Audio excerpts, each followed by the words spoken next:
اس سے بڑھ کر اور کیا فکر و عمل کا انقلاب، بادشاہوں کی نہیں اللہ کی ہے یہ زمین۔ چشم عالم سے رہے پوشیدہ یہ آئیں تو خوب، یہ غنیمت ہے کہ خود مومن ہے محروم یقین، ہے یہی بہتر الہیات میں الجھا رہے، یہ کتاب اللہ کی تعویلات میں الجھا رہے۔ توڑ ڈالیں جس کی تکبیریں طلسم شش جہات، ہونا روشن اس خدا اندیش کی تاریک رات۔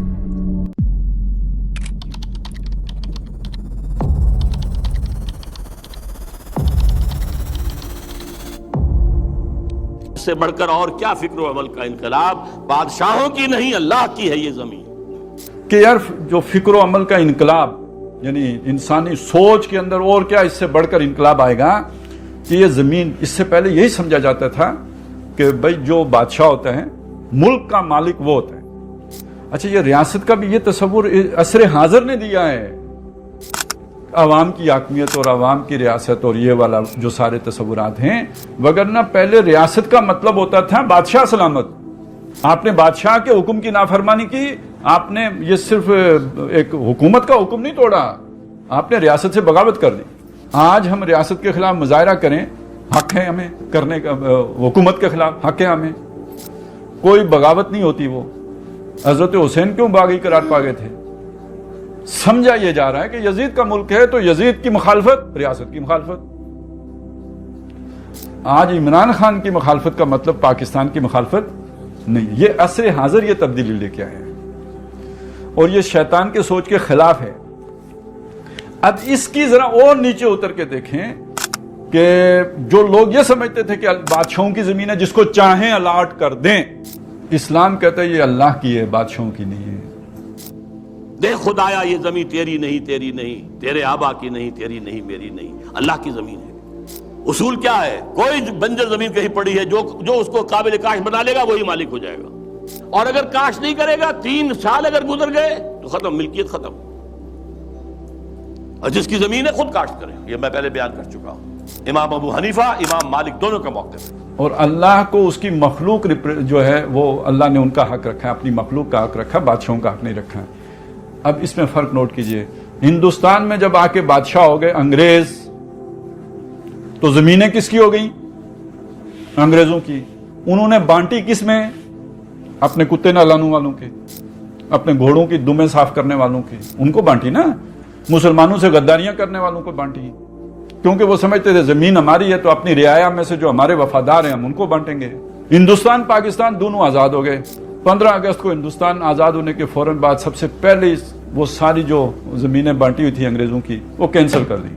ہندوستان سے جاگیرداری کا خاتمہ ہو گیا۔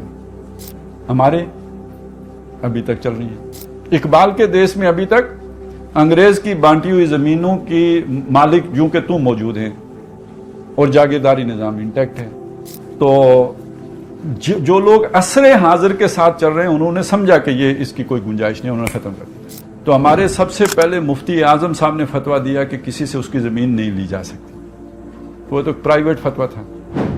تو پھر بعد میں انہی کے فرزند جو ہے وہ شریعت کورٹ کے جج بن گئے، ضیاء الحق صاحب کے دور میں اسلام آیا تھا نا۔ پھر جو ہمارا تصور اسلام ہے اس نے پھر شریعت کورٹ نے بھی فیصلہ دے دیا کہ کسی سے اس کی 1 انچ زمین بھی نہیں لی جا سکتی، جس کا مطلب یہ ہے اب آپ کی گورنمنٹ کی سطح پر کوئی ریفارمز نہیں ہو سکتی۔ ازروع شرائع پیغمبر یا ازروع شرائع پاکستان جو بھی آپ کہیں۔ تو اس سے بڑھ کر اور کیا فکر و عمل کا انقلاب، بادشاہوں کی نہیں اللہ کی ہے یہ زمین۔ اب کیا کہہ رہا ہے دیکھیے، چشم عالم سے رہے پوشیدہ یہ آئین تو خوب، یہ آئین انسانوں کے نگاہوں کے سامنے آنا نہیں چاہیے، اسے روکو۔ اصل سارا زور اس پہ لگانا ہے یہ کسی کے سامنے نہ آ جائے۔ باقی یار ان لوگوں کو خوب پروموٹ کرو جو اچھے اچھے واز کہتے ہیں، ساری رات جگا کے رکھتے ہیں، اللہ ہو کرواتے ہیں، ان کو خوب جو ہے فیسیلیٹیٹ کرو، لیکن یہ آئین پیش کرنے والے کو گم کر دو، وہ نظر نہیں آنا چاہیے۔ چشم عالم دنیا، یعنی اس سے یہ نہیں کہنا صرف مسلمانوں سے، شیطان کو یہ خطرہ ہے کہ یہ اگر نظام دنیا میں کہیں قائم ہو جاتا ہے تو باقی لوگ بھی مسلمان ہو جائیں گے اور اس نظام کی طرف آ جائیں گے. چشم عالم سے رہے پوشیدہ یہ آئین تو خوب، یہ غنیمت ہے کہ خود مومن ہے محروم یقین. کہ مومن ہی کو یقین نہیں ہے کہ میرے پاس یہ نظام ہے، یہ نظام واقعی اچھا ہے. یہاں تو کہتے ہیں سود کے بغیر کوئی نظام چل ہی نہیں سکتا، معیشت کا کوئی نظام ممکن ہی نہیں ہے. یہ ہمارے ہاں سب کہتے ہیں وہ سارا نظام جو ان کا جو ہے وہ جادو وہ ہے جو سر چل کر بول رہا ہے. تو فی الحال اس پہ مطمئن رہو کہ یہ مسلمان جو ہیں اسے یقین کی دولت حاصل نہیں ہے، اسے یقین ہی نہیں ہے کہ میرے پاس بھی کوئی اچھا نظام موجود ہے.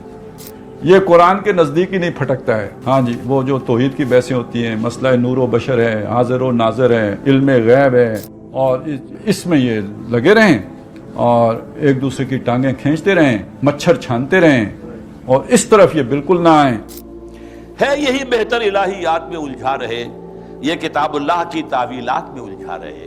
اسی میں لگائے رکھو اسے، اس میں یہ مفہوم اور اس کے اندر یہ مفہوم اور اس میں سے نکالو اور بال کی کھال اتارو، اس میں لگائے رکھو. توڑ ڈالے جس کی تکبیریں طلسم شش جہات، ہونا روشن اس خدا اندیش کی تاریک رات.